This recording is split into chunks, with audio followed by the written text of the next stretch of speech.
আমরা ছেলে পেলে আছে, যাদের ভাই আছে, আমরা এটা কাজ করব।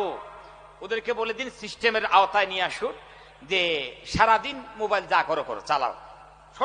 প্রথম স্টেপ হচ্ছে সারাদিন মোবাইল যা করো করো, কিন্তু রাত হবে, খাওয়া দাওয়া হয়ে গেল, ঘুমানোর আগে আমার রুমের মধ্যে মোবাইল চার্জ দিবে, আজ যে ঘুমিয়ে পড়বে। এই কাজটা যদি করতে পারেন কিছু একটু ব্রেক ধরা যাবে, জোরে কোন ঠিক কিনা? আজ যদি মোবাইল হাতে দিয়েছেন, ওই মোবাইল ঠেলতে ঠেলতে ঘড়িরও কাঠা 12টায় যাবে, আর এদের জীবন 12টায় যাবে, জোরে কোন ঠিক কিনা? ঠিক না? এই কাজগুলো আস্তে আস্তে আমরা করার চেষ্টা করুন ভাইরা আমার। এটা আত্মসমীক্ষার মাহফিল। আপনারা যদি না ভাবেন, কে ভাববে? আর এই যুবকদের নিয়ে কি ভাববে? যা হোক, আপনাদেরকে বলতে চাই, আর ওগুলো আমরা খাবো না। বিড়ি সিগারেট, যুবকরা বিড়ি সিগারেট ধূমপান হাবি জাবি সব ছেড়ে দাও, ভদ্রতা শালীনতা দিয়ে জীবন যাপন করো, সফলতা একদিন আসবে, জোরে কথা ঠিক না? ভাইরা আমার, আমাদের বুঝে আসে না। আপনারা বলুন তো, আপনাদের আশেপাশে বড় মিষ্টির দোকান আছে মনে করুন, ওই মিষ্টির দোকানে যদি বড় একটা সাইনবোর্ডে লেখা থাকে যে আমার দোকানের যে মিষ্টি খাবে সেই বেটায় হার্ট অ্যাটাক হয়ে মরবে, মিষ্টির দোকান চলবে? আওয়াজ দেন না আপনারা, কেন চলবে?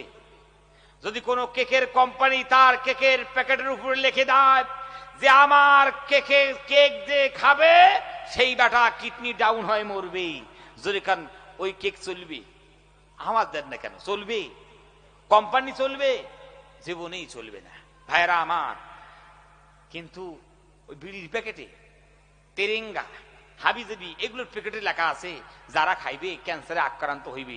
তারপরে কি ছেড়েছে নাকি? এই লেখার পর মানুষ যে হারে খাওয়া শুরু করেছে, একখানা ছবি দিল, দেয় নেই, আপনারা দেখবেন, কালকে খুঁজে করবেন, দেখবেন আসল খুঁজে করেন, এখানে আপনারা পেয়ে যাবেন। ভাইরা আমার, একখানা ছবি দিয়ে মানুষকে সতর্ক করার চেষ্টা করলো, আর আমরা জনমের খাওয়া শুরু করে দিলাম।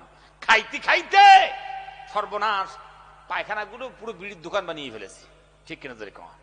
ওই জন্য বলি ভাই, আসুন ভদ্রতা শালীনতা দিয়ে জীবন যাপন করি, না হলে আল্লাহ কিন্তু খুব গুসা করছেন, রাগ করছেন, অভিমান করছেন। এত পাপ করেছি আল্লাহ সুবহানাহু ওয়া তাআলাকে, আমরা আল্লাহ সুবহানাহু ওয়া তাআলাকে রাগ করে দিয়েছি ভাইরা আমার। আল্লাহ খুব অভিমান করেছেন, গুসা করেছেন। আল্লাহ রাব্বুল আলামিন এখন গুসা করার পর তিনি আমাদেরকে ধমক দিচ্ছেন। আল্লাহ সুবহানাহু ওয়া তাআলা আমাদেরকে ধমক দিচ্ছেন কেমনে? আল্লাহ রাব্বুল আলামিনের নাফরমানি করছি বলে, আল্লাহর দাসত্ব করতে চাই না বলে, আল্লাহর নিষিদ্ধ পথে জীবনকে পরিচালনা করছি বলে আল্লাহ রাব্বুল আলামিন এখন